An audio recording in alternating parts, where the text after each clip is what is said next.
வபரகாத்துஹு. அளவற்ற அருளானும் நிகரற்ற அன்புடையும் அல்லாவின் திருநாமத்தால் ஆரம்பம் செய்கின்றேன். நாயகம் ஒரு அருட்கொடை என்ற தலைப்பில் பேசுவதற்காக நான் வந்திருக்கின்றேன்.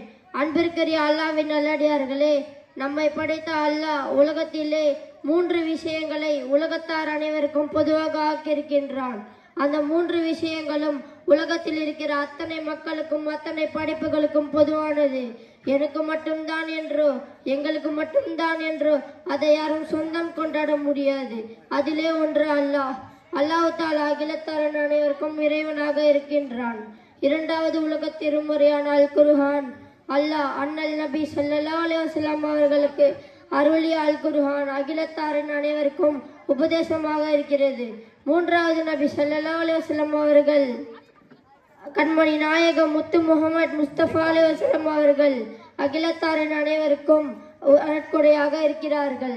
அண்ணல் நபி ஸல்லல்லாஹு அலைஹி வஸல்லம் அவர்களின் அளவில அன்பை பற்றி, அவர்களின் நிகரில்லா பாசத்தை பற்றி, அவர்களின் முடிவில்லா கிருபையை பற்றி, அவர்களின் கரை சேர்க்கும் கருணையை பற்றி பேசுவதற்கும் கேட்பதற்கும் பார்ப்பதற்கும் படிப்பதற்கும் எண்ணென்ற விஷயங்கள் குர்ஆனில் அதிசிலும் நிரம்பி இருக்கிறது. அண்ணல் நபி ஸல்லல்லாஹு அலைஹி வஸல்லம் அவர்களின் அன்புக்கும் பாசத்திற்கும் கிருபைக்கும் கருணைக்கும் சொந்தக்கார அருமை நாயகம் ரசூலுல்லாஹி ஸல்லல்லாஹு அலைஹி வஸல்லம் அவர்கள் மனித சமூகமாக இருக்கட்டும், மலக்குகளாக இருக்கட்டும், ஜின் இனமாக இருக்கட்டும், மிருகங்களாக இருக்கட்டும், புழுபூச்சிகளாக இருக்கட்டும், முஸ்லிம்களாக இருக்கட்டும், காபிர்களாக இருக்கட்டும், அல்லாஹ்வின் படைப்பு எதுவெல்லாம் இருக்கிறதோ அவை அனைத்திற்கும் மணலம் பெருமானார் ரசூலுல்லாஹி ஸல்லல்லாஹு அலைஹி வஸல்லம் அவர்கள் ரஹ்மத்தாக இருக்கிறார்கள், அருளாக இருக்கிறார்கள், கிருபையாக இருக்கிறார்கள். மட்டுமல்ல, இஸ்லாத்திற்கு எதிராக செயல்படக்கூடிய அந்த காபிர்களுக்கு கூட அண்ணல் நபி ஸல்லல்லாஹு அலைஹி வஸல்லம் அவர்கள் அருளாக இருக்கிறார்கள். நபி ஸல்லல்லாஹு அலைஹி வஸல்லம் அவர்களை எத்தனையோ கஷ்டங்களையும் துன்பங்களையும் இடையூறுகளையும் கொடுத்தார்கள்.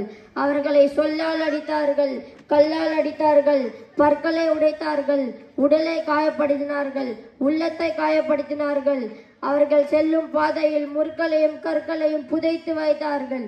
இறுதியிலே கொலை செய்ய முயற்சி செய்தார்கள். அருமையானவர்களே, நாம் ஒன்றை இங்கு சிந்தித்து பார்க்க வேண்டும்.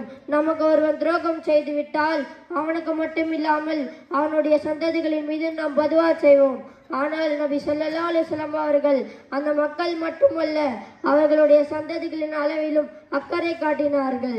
என்றால் இது போன்ற ஒரு அன்பும் ஒரு பாசமும் வேற எங்கேயாவது பார்க்க முடியுமா? தனக்கு எல்லாம் இல்லா கஷ்டங்களையும் துன்பங்களையும் இடையூறுகளையும் கொடுத்த அந்த மக்களுக்கும் சேர்த்து துவா செய்கிறார்கள். நபி ஸல்லல்லாஹு அலைஹி வஸல்லம் அவர்கள் அருட்கொடையான அவர்களை நாம் நேசிப்போம், வாசிப்போம், சுவாசிப்போம். இருளாகிலும் இடேற்றம் அல்லாஹ் அருள் புரிவானாக.